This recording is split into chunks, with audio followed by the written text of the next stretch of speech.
Welcome back. This is Jacob Milliken with 9M Investments, and today I'm going to be covering November alternative performance for the investments that I hold for my clients. Give you a kind of quick overview of the performance in November and give you a little insight of some of the things that are happening now and going into now into 2023. So as you can see, kind of the draft of the graph going over the last year, 2022, one of the things that really kind of sticks out is the consistency within these funds, especially given what was happening in the public markets during that same time period. So, very low volatility. Again, public markets, extreme volatility all year long. So that's one of the plus things why we do these types of investments and why we want to add them to our portfolio overall is to lower that overall volatility number, the ups and downs in our portfolio, and then consistent performance. Now, again, even though they're private investments, they do change from month to month, and as you can see, it can look volatile. But if you compare, so this Blackstone credit is this yellow line here that we're following along. That's the most volatile of the bunch, but it was less volatile than treasuries last year. So really kind of give you an idea of, from a volatility standpoint, why we want to add these types of investments to the overall piece of your portfolio. Going into the actual performance of November, Blackstone's REIT was actually down for the first time this year, a little less than 1%. But very strong numbers year to date, 8.4% and a dividend rate of 4.4. So again, a strong dividend rate.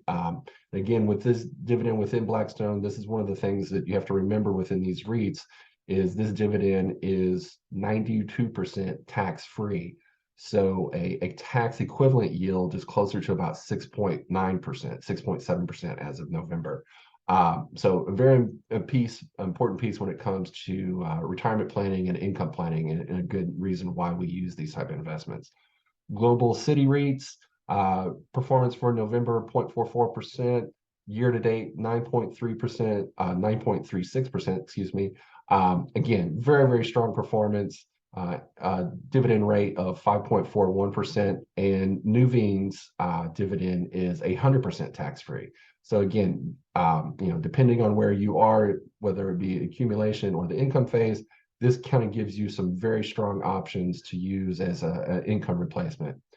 Blackstone's private credit, up 1.3% in November, year to date 3.3, and annualized dividend rate of 10.2. This is where the rising interest rate environment, this private credit has taken advantage of that. So the dividend on this over this year has gone from 8.2 or 8.3, excuse me, all the way up to 10.2. And the main reason is the loans that private Blackstone loans to is all based on SOFR and LIBOR. And, at the start of January last year, that was essentially zero. And now we're looking at closer to 4.6%. Well, as these loans reset through the portfolio that happens every 90 days, this has pushed that dividend rate up.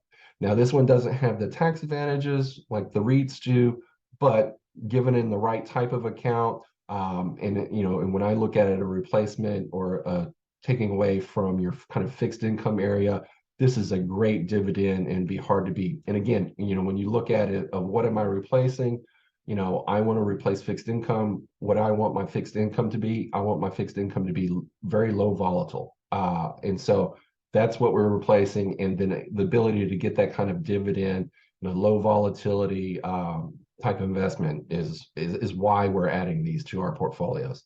Kind of give you an idea of where this stands versus in the public markets. S&P 500 at the end of November was down 14%. NASDAQ still down over 26%. And then even the bond index, again, a historical year, only 3 times has the S&P in equities and bonds been down in the same year.